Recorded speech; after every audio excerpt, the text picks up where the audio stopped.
Sean bienvenidos todos a este video en vivo. Nuevamente estamos retomando nuestros Face Lives que empezamos a hacer hace pues ya un poco más de 2 años, un poco menos, ¿no? Desde que inició la pandemia. Muchas gracias a todos los que nos están viendo por acá. Ya saben que pues vamos a hablar de un tema en particular de sueño y que ustedes pueden hacer las preguntas que gusten para que podamos irlas contestando en cualquier momento a lo largo de este video.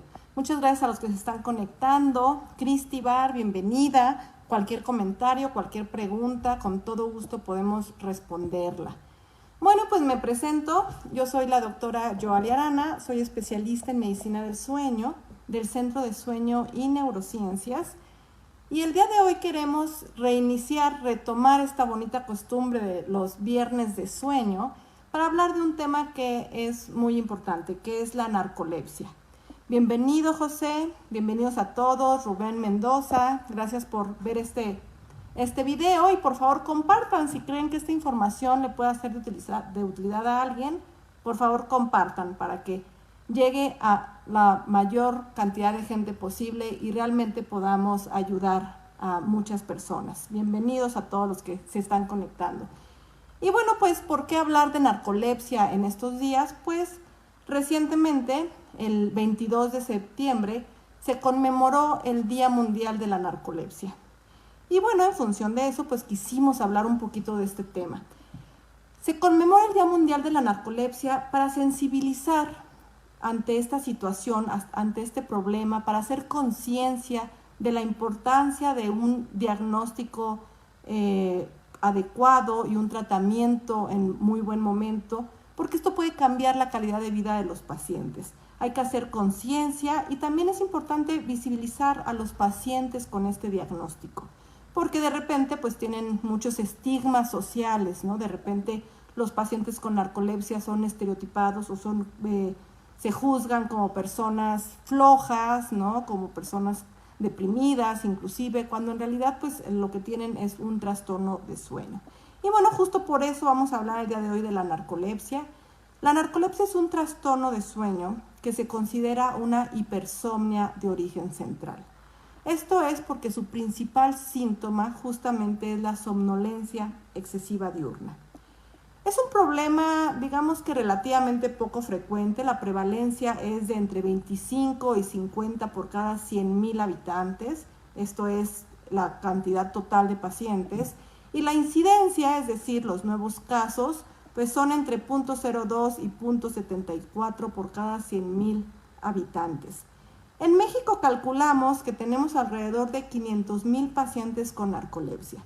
Sin embargo, pues también creemos que este problema desgraciadamente está subdiagnosticado y por lo mismo pues el tratamiento no llega a estos pacientes.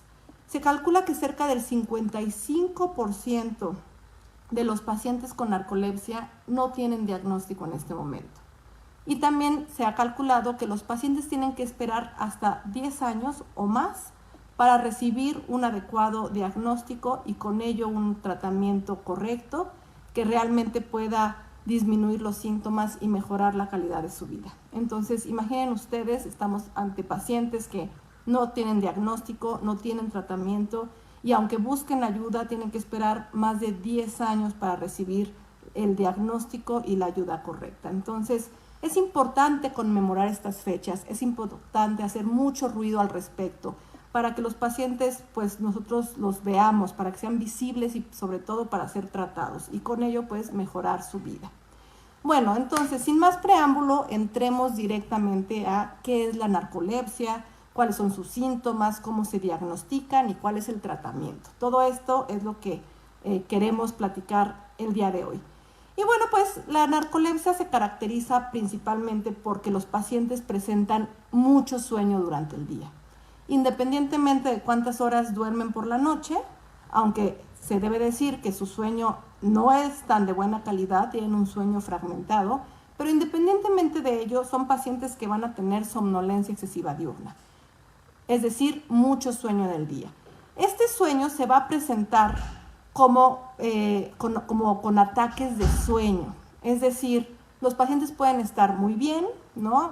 Despiertan, pueden iniciar sus actividades y de repente viene un ataque de sueño en donde el paciente le cuesta mucho trabajo mantenerse despierto y en muchas ocasiones inclusive se queda dormido por algunos minutos o algunos segundos. Es decir, el paciente no puede controlar esta somnolencia. Puede estar haciendo alguna actividad que ponga en riesgo su vida, como manejando, por ejemplo, o puede estar en la escuela, tomando clases, y finalmente esto también va a repercutir negativamente en su funcionamiento diurno, en sus funciones cognitivas, en su productividad, ¿no? En su rendimiento académico en general. Entonces, son pacientes que tienen mucho sueño en el día, de repente se quedan dormidos cuando no lo desean, a pesar de que hagan un esfuerzo por no quedarse dormidos. Y es justo este síntoma el que la gente los cataloga mucho como son personas flojas, personas dormilonas, ¿no? Entonces, bueno, mucho ojo porque de repente alguna persona puede tener un trastorno de sueño, como la narcolepsia o alguno otro, y de repente socialmente las catalogamos como personas flojas. Otro síntoma que tienen los pacientes con narcolepsia son las parálisis de sueño. Las parálisis de sueño, pues en México las conocemos o le decimos mucho como que se me sube el muerto, que se refiere a una sensación en donde el paciente está dormido o está iniciando el sueño o se está por despertar, sin embargo de repente no se puede mover, tiene una inhabilidad o una incapacidad para moverse. Esta sensación en realidad dura pocos segundos o escasos minutos, pero al paciente le puede parecer que duran mucho más que eso por la ansiedad y el miedo que esto va a generar. La recuperación generalmente es espontánea, es decir, salen solos de esta parálisis de sueño, pero podemos generarla, podemos provocarla con estimulación, ya sea tocando al paciente o que escuche algo, que sienta algo, todo esto puede precipitar que se termine el evento. Entonces son estos eventos en donde sentimos que estamos despiertos, podemos inclusive ver las cosas a nuestro alrededor, pero no nos podemos mover. Intentamos movernos y pues no lo logramos y esto finalmente genera mucha ansiedad. Los músculos que principalmente están afectados durante una parálisis de sueño son los músculos de las extremidades. El diafragma, por ejemplo, no se ve afectado, sin embargo, algunos músculos secundarios respiratorios sí, y por eso también deja una sensación de que no puedo respirar adecuadamente. Entonces, imaginen esta escena, el paciente está despierto o parcialmente despierto, no se puede mover y siente dificultad respiratoria. Por si esto fuera poco, durante una parálisis de sueño, los pacientes pueden experimentar alucinaciones. Pueden ver o pueden escuchar, inclusive sentir cosas que no están ahí. Lo más frecuente es que vean personas, que vean animales, ¿no? O que escuchen a alguien caminando cerca de ellos, o que sientan que los están tocando. Todas estas son parte de las alucinaciones propias de las parálisis de sueño. Es por ello que pueden llegar a generar mucha ansiedad y mucho miedo en el paciente. Una vez que se le explica qué son y cómo puede disminuirlas, generalmente el paciente se relaja y esto finalmente ayuda también a que disminuyan las parálisis de sueño. Ahora, aquí quiero mencionar, este síntoma, estas parálisis de sueño no son exclusivas de los pacientes con narcolepsia. Los pacientes con narcolepsia las tienen con mucha frecuencia, 2 o 3 veces por semana. Inclusive por algunos periodos lo pueden tener más de una vez por noche. Sin embargo, el resto de la población que no padecemos este trastorno, podemos eventualmente experimentar una parálisis de sueño. Y esto no quiere decir que tengamos una hipersomnia de origen central. Las parálisis de sueño se pueden dar de manera aislada y de manera esporádicas. Por ejemplo, cualquiera de nosotros puede tener una parálisis de sueño una vez cada 2-3 meses y normalmente se asocian a restricción de sueño, es decir, estamos desvelados y entonces comenzamos a experimentar las parálisis de sueño, o también se pueden asociar a mucho estrés. Cuando estamos bajo mucho estrés, podemos empezar a experimentar en ocasiones contadas parálisis de sueño. Cuéntenme si alguno de ustedes que nos están viendo ha experimentado esto, qué sintieron, qué pensaron. De repente da mucho miedo, ¿no? Sobre todo cuando son las primeras veces, pues nos da terror porque pues podemos ver cualquier cosa, no nos podemos mover y esto puede generar mucha ansiedad. Así que si alguno de los que nos están escuchando, los nuevos que están entrando, alguna vez les ha pasado, pues con todo gusto lo pueden comentar. Además, si tienen alguna pregunta o algún comentario extra, con todo gusto lo pueden ir poniendo y en algún momento a lo largo de la grabación vamos a ir leyendo y contestando todas estas preguntas. Entonces, los pacientes con narcolepsia van a tener somnolencia excesiva diurna, acuérdense, ataques de sueño que no pueden controlar y se quedan dormidos, van a tener parálisis de sueño con alucinaciones y finalmente algunos de ellos van a tener un tercer síntoma que es la cataplegia. La cataplegia es una disminución o pérdida del tono muscular como respuesta a una emoción. Generalmente las emociones son positivas. Puede haber también algunas cataplegias asociadas a miedo, por ejemplo, pero en la gran mayoría se va a presentar ante emociones positivas. Es decir, los pacientes de repente tienen una sorpresa o empiezan a reírse, ¿no? Se ponen contentos por algo y entonces empiezan a sentir una debilidad muscular, como si perdieran la fuerza de sus músculos y se fueran a caer. Esta cataplegia generalmente es parcial, lo más frecuente es que sea parcial y puede iniciar en la cara. Entonces los pacientes de repente empiezan a sentir que se les cierran los párpados, que no pueden hablar, ¿no? Como que de repente tratan de hablar y sienten como la mandíbula demasiado relajada y no la pueden mover. Y esta debilidad muscular puede ir recorriendo el cuerpo hasta llegar a las piernas. En algunos pacientes con cataplegia más severas, los eventos pues más grandes, pueden llegar a caer al suelo, ¿no? De repente se están riendo mucho y empiezan a perder la fuerza de cabeza, cuello, brazos y puede llegar a perder la fuerza de piernas y caer al suelo.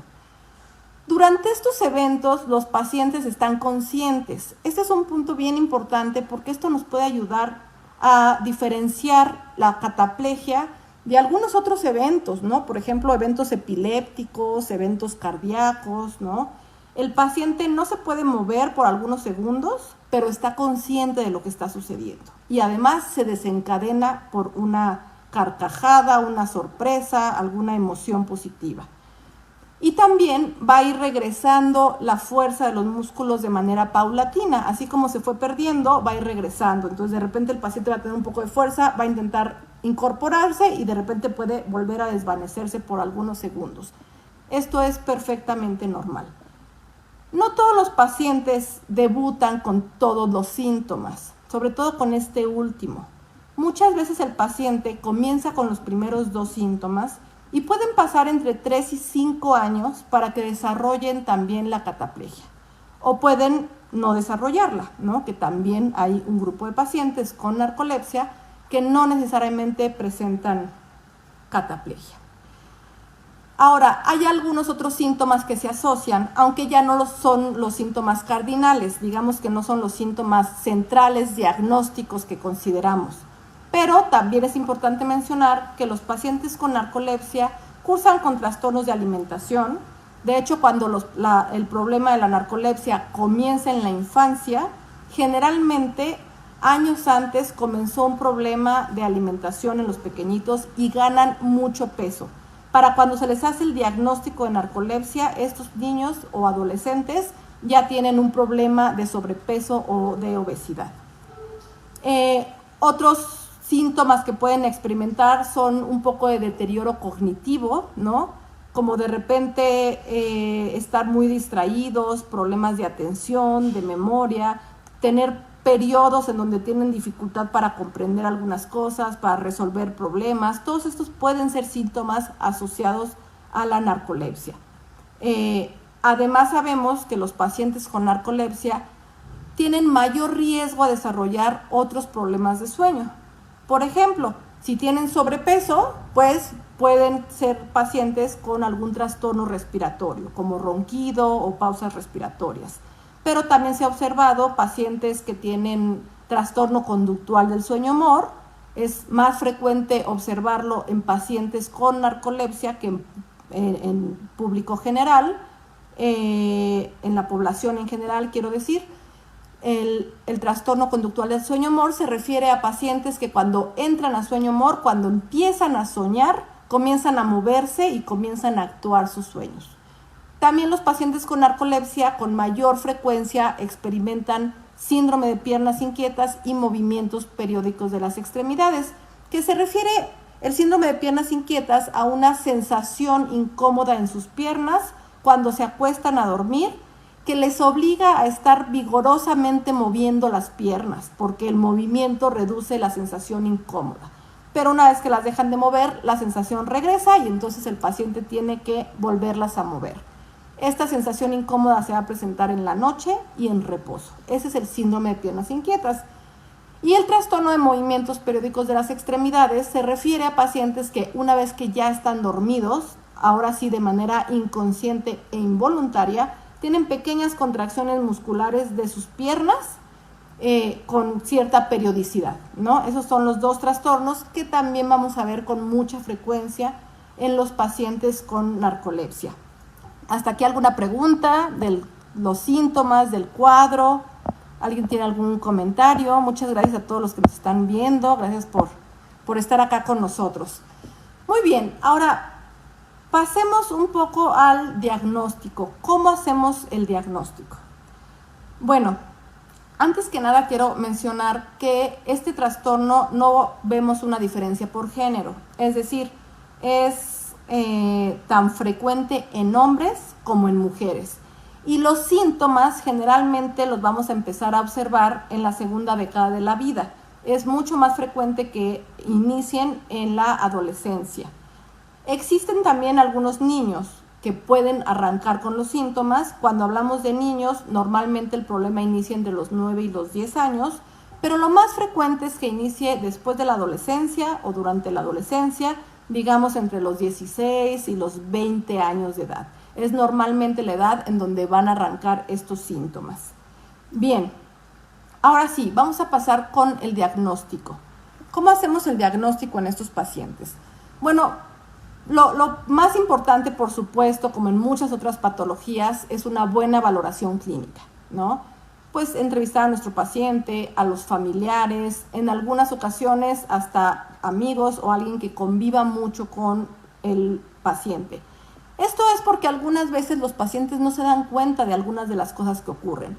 Recuerdo que tenía una paciente que me decía, yo estoy en clase poniendo atención, tomando clase, entendiendo todo lo que el maestro dice, escribiendo lo que el maestro está diciendo o lo importante, y de repente, de alguna forma ya no entiendo lo que está pasando y de alguna forma lo que estoy escribiendo son rayones, ¿no? Entonces de repente me doy cuenta de que eso está sucediendo. Bueno, pues lo que sucede en esos periodos es que ella se queda dormida por algunos segundos, por lo cual le pierde el hilo completamente a la clase o por algunos minutos inclusive. Pero si las siestas son muy cortitas, muchas veces ni siquiera lo identifican los pacientes. Y eran los amigos los que le decían, oye, es que te quedaste dormida otra vez, ¿no? Entonces esto pues hay que tomarlo en cuenta. Estar muy al pendiente de estos síntomas y cuando vayan a consulta, pues que sean capaces de describirlo lo mejor posible. Ahora, tras haber hecho una historia clínica, si nuestro paciente presenta somnolencia, presenta parálisis de sueño, a lo mejor ya empezó con algunos síntomas de cataplegia, o a lo mejor tiene solamente el inicio de algunos de estos síntomas, es necesario realizarle un par de estudios. El primero es un estudio que se llama polisomnografía, que es este estudio que se conoce comúnmente como el estudio de sueño. El paciente acude a una clínica de sueño y duerme ahí durante toda la noche. Durante este periodo nosotros registramos a través de unos electrodos que colocamos en cuero cabelludo y en otras partes del cuerpo, vamos a registrar la actividad eléctrica cerebral, la actividad respiratoria, cardíaca y muscular, mientras el paciente duerme o trata de dormir. El estudio por lo menos debe de durar 8 horas. Tenemos que asegurarnos que el paciente haya tenido suficientes horas de sueño la noche de nuestro estudio.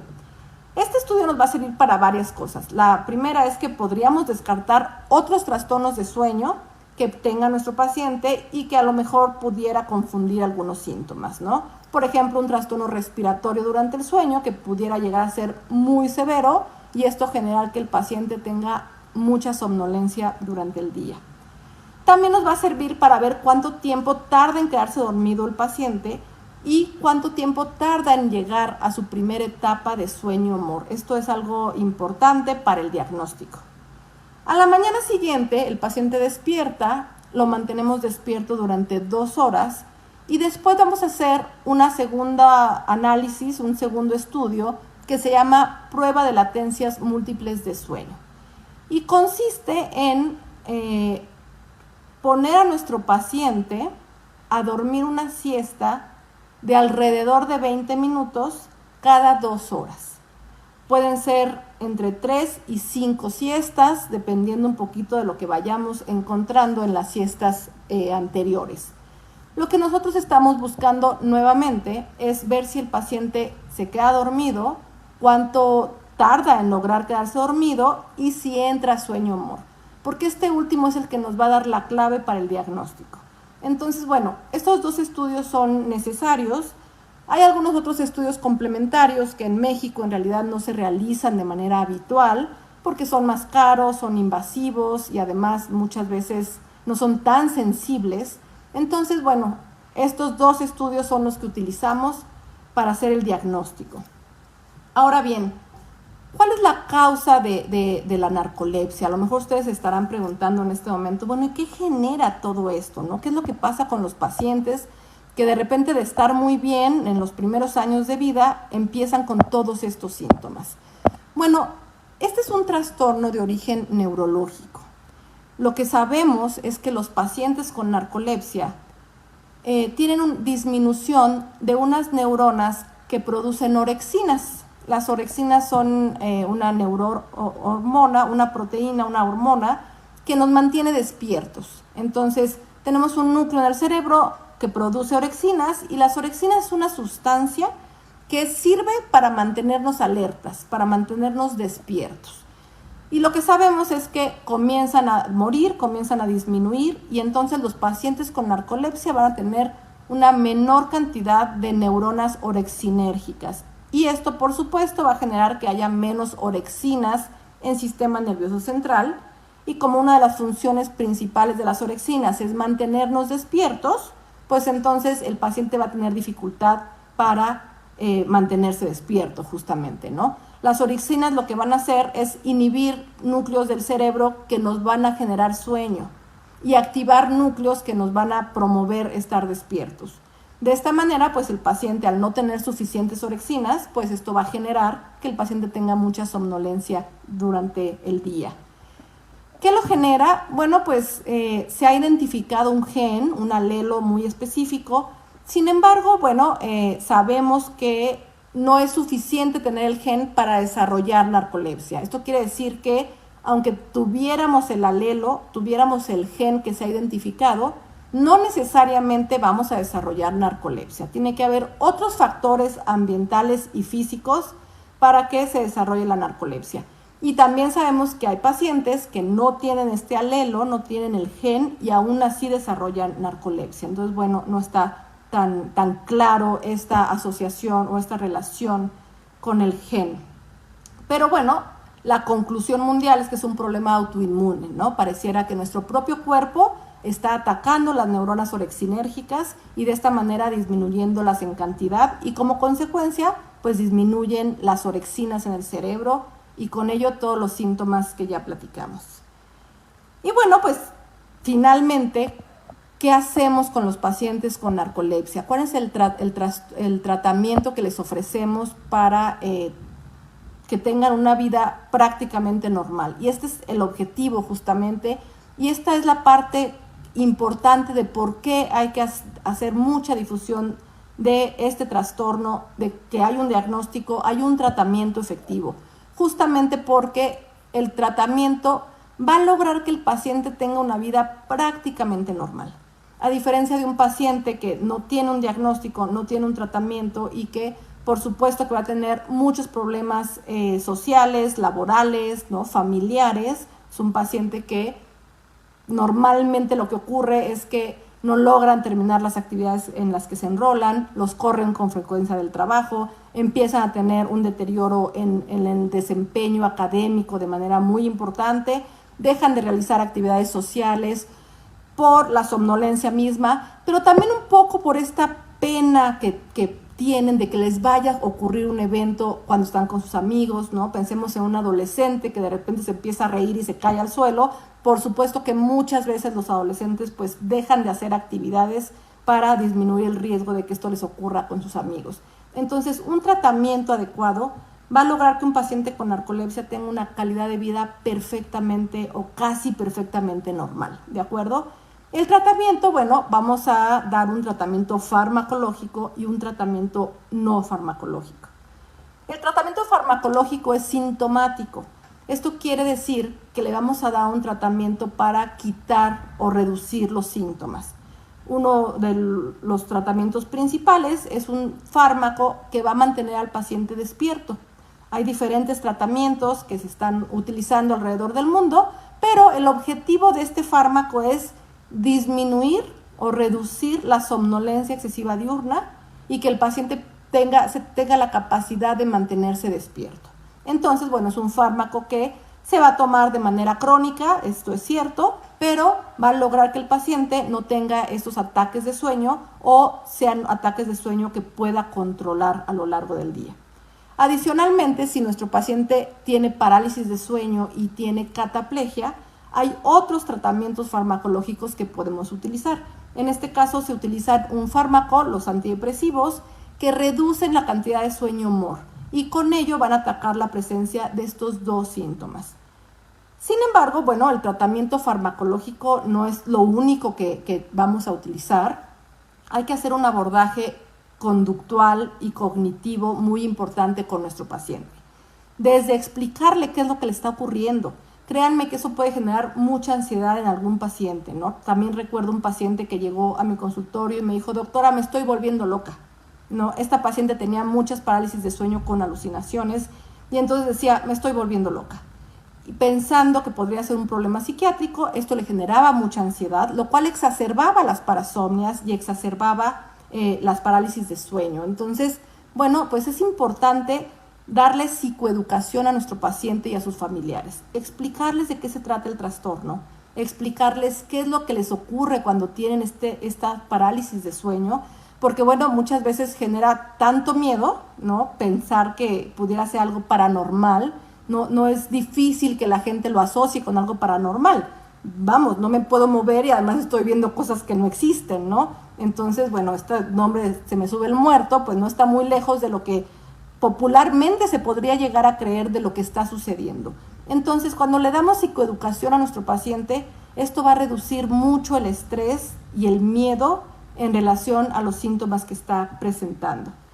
También es muy importante mejorar la higiene de sueño de nuestros pacientes. Entonces, recuerden que muchos de ellos son adolescentes o adultos jóvenes y pues se van a desvelar, van a beber algunas bebidas alcohólicas, van a tomar estas bebidas energizantes, en fin, pueden tener unos hábitos que pueden empeorar los síntomas. Entonces, es muy importante que tengan una adecuada higiene de sueño, que eviten activarse cerca de la hora de dormir, que tengan un horario estable y adecuado para dormir y, sobre todo en estos pacientes, es muy importante programar siestas. Entonces, en lugar de que el ataque de sueño de repente llegue cuando esté en una situación de riesgo, por ejemplo, bueno, pues programar siestas a lo largo del día cuando es necesario para activarlos. También podemos dar estimulación luminosa para activar a nuestros pacientes. Existen unos pequeños lentes o viseras que emiten una gran cantidad de luz, 3000 luxes de luz azul, o 10.000 luxes de luz normal, y esto va a generar una activación natural del sistema nervioso central que les puede ayudar mucho a los pacientes con narcolepsia. Entonces, bueno, hay que tener una buena higiene de sueño, hay que tomar siestas, hay que buscar activarlos de manera natural. También es muy importante que no tomen fármacos inductores de sueño. Y ustedes dirán, pues si el problema es que tienen mucho sueño, ¿cómo crees que van a tomar fármacos inductores de sueño? Y el gran problema es que los pacientes con narcolepsia pueden tener un sueño poco reparador por la noche, ¿no? Es decir, pueden tener un patrón de sueño en donde se estén despertando mucho, que tengan muchos microdespertares, que duerman mucho tiempo en sueño ligero y finalmente, bueno, eso podría en algunos casos resolverse con un inductor de sueño. Y entonces, a veces de manera, pues ellos solitos o la familia decide darle un fármaco inductor de sueño pensando que lo que tiene es insomnio y el insomnio le genera tener mucho sueño en el día y esto finalmente exacerba los síntomas. Entonces, aunque el patrón de sueño nocturno no sea el mejor, es muy importante no darles inductores de sueño. Mejor iniciar una terapia cognitivo-conductual para mejorar la calidad de sueño nocturna en lugar de pensar en darle un fármaco inductor de sueño. Finalmente, también es muy importante retirar fármacos que pudieran exacerbar las parálisis de sueño y la cataplegia, ¿no? Por ejemplo, hay algunos medicamentos para la hipertensión arterial que sabemos que van a exacerbar estos síntomas. Y además, bueno, como ya les decía, los pacientes con narcolepsia pueden llegar a tener un problema de sobrepeso o de obesidad asociado a la narcolepsia, entonces no es raro que debuten con algún problema como hipertensión. Entonces hay que tener mucho cuidado con el tratamiento que se les ofrece si eso llega a suceder para evitar que se exacerben los síntomas preexistentes. Y bueno, pues este es un panorama, una fotografía muy general de lo que es la narcolepsia. Hablamos de los síntomas, de cómo hacemos el diagnóstico, de cómo hacemos el tratamiento. Espero que esta información sea de utilidad para todos los que nos están viendo. Si conocen a alguien que pudiera tener un problema como este, es muy importante que acuda, que busque ayuda en una clínica de sueño para que podamos ofrecerles el mejor diagnóstico y el mejor tratamiento. Existen otras hipersomnias de origen central, no solamente la narcolepsia, por lo que es muy importante hacer un diagnóstico diferencial para realmente ofrecerle a nuestro paciente el mejor tratamiento. Y bueno, pues esto era lo que yo quería platicar con ustedes el día de hoy. Nos pregunta His, ¿cómo se diagnostica la narcolepsia sin cataplegia? En realidad ese es justo el criterio para diferenciarla, ¿no? La narcolepsia, va a haber dos tipos de narcolepsia, la narcolepsia tipo 1 y la narcolepsia tipo 2, y en realidad la única diferencia entre uno y otro es que haya cataplegia o no. En la primera hay cataplegia, en la segunda no hay cataplegia. Y la cataplegia en realidad se diagnostica clínicamente, ¿no? Nosotros tenemos que indagar y preguntarle a nuestro paciente si cuando tiene una emoción fuerte, una carcajada, una sorpresa, pues siente debilidad. En algunos laboratorios inclusive, pues sientan a la persona, ¿no? La ponen segura y cómoda y comienzan a intentar hacerla reír, le cuentan chistes, en fin, ¿no? Buscan algunas estrategias para tratar de desencadenar una cataplegia. Entonces, bueno, el diagnóstico de narcolepsia sin cataplegia simplemente es el paciente cumple con todos los demás criterios para narcolepsia, ya le hicimos su estudio polisomnográfico, le hicimos las latencias múltiples, el paciente tiene una latencia acortada a sueño y tiene al menos en 2 siestas sueño MOR, en estas siestas múltiples, pero no presenta cataplegia. Entonces decidimos que es narcolepsia tipo 2. Y si la presenta, pues entonces se queda con el primer diagnóstico. Ahora, es importante mencionar que muchos pacientes tardan varios años en desarrollar todos los síntomas. Entonces, pueden empezar con somnolencia excesiva, generalmente así es como ocurre, y a lo mejor unos meses o un par de años después empezar a experimentar las parálisis de sueño, y pueden pasar hasta 5 años para que empiecen a desarrollar la cataplegia. ¿Y a qué se debe esto? A la intensidad de la pérdida de las neuronas orexinérgicas. Mientras menos neuronas orexinérgicas haya activas, pues va a haber los síntomas presentes y más severos. Entonces, muchos pacientes que se les diagnostica como con narcolepsia tipo 2 o narcolepsia sin cataplegia, pues al cabo de algunos años se les va a cambiar el diagnóstico a narcolepsia con cataplegia, ¿no? Eso también es importante mencionarlo. Saludos a todos los que nos están viendo. David nos dice que muy interesante y claro. Qué bueno que nos acompañas, David. Cualquier duda, con todo gusto, es el momento. Nos dice José, ¿la narcolepsia se puede curar o solamente se debe mantener al paciente bajo un tratamiento? ¿Por cuánto tiempo se sugiere el tratamiento médico? El tratamiento es crónico, el problema es crónico, el tratamiento es también a largo plazo. Entonces, lo que sí se ha observado es que a lo largo de la vida de un paciente con narcolepsia, los síntomas pueden ir disminuyendo en algunos momentos de su vida. O a lo mejor hay momentos en donde podemos disminuir un poco el tratamiento porque el paciente ya no requiere tener la misma necesidad de alerta como anteriormente lo necesitaba, ¿no? Entonces, imaginemos un adulto joven que está estudiando en la universidad, que maneja, que bebe alcohol, que sale por las noches. Pues por supuesto que hay que tenerlo medicado y además un tratamiento muy cercano a él. Pero también hay pacientes que pues en algún momento dicen, bueno, a lo mejor no es necesario tomarme todos los días el medicamento para mantenerme alerta, ¿no? Habrá días que no tenga tanto problema con eso y entonces mis siestas programadas me ayudarán suficiente para no tener que tomar tratamiento.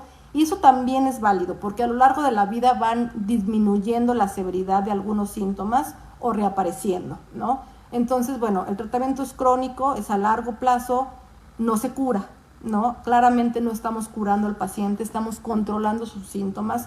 Sin embargo, créanme que para ese paciente es la diferencia, ¿no? Controlar los síntomas de narcolepsia es otra persona a cuando no los tienen controlados.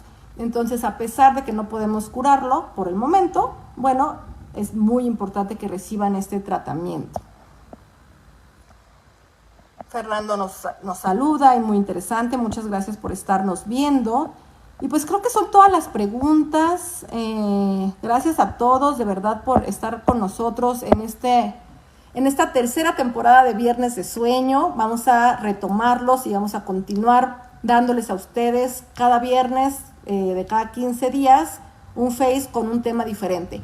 Si tienen algún tema en particular que les gustaría que tratáramos, pueden escribirnos y con todo gusto podemos nosotros prepararlo y presentárselos.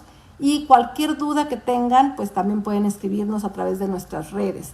Recuerden que tenemos muchos videos de sueño que hemos ido acumulando a lo largo de este más de año y medio que llevamos haciendo los Viernes de Sueño. Entonces hay muchos videos de muchas patologías de sueño en niños, sueño en adolescentes, sueño y alimentación, trastornos respiratorios, por supuesto insomnio, que es un trastorno que se exacerbó mucho tras la pandemia. Entonces, bienvenidos todos los comentarios, las preguntas y los temas que quisiera que nosotros tratáramos. Y bueno, pues saludos a todos los que se están agregando. El video está por acabar, pero terminando lo vamos a subir, entonces lo pueden ver, aunque ya no sea un video en vivo. Muy bien, nos dice Flor, ¿por la edad se mueren las neuronas para estar despiertos? No, no es por la edad, Flor, porque de hecho el trastorno empieza a jóvenes.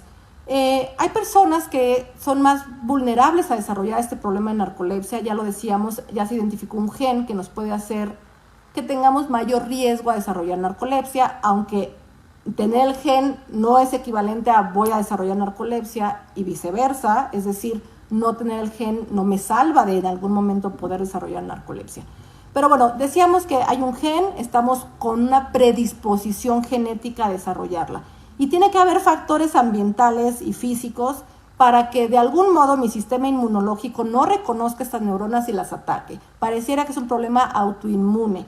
Entonces, no es por estar despiertos, es decir, no es por la edad, es más bien, pues, es un problema autoinmune en donde el sistema inmunológico empieza de algún modo a atacar estas neuronas y, pues, mientras menos neuronas queden, pues los síntomas son mucho más severos. Y por eso con la edad van agregándose estos síntomas, ¿no? Muy bien, pues nos agradecen por la charla, por las respuestas. Yo al contrario estoy muy agradecida con todos ustedes por su atención. Y bueno, quédense al pendiente de los siguientes Viernes de Sueño que tendremos para ustedes.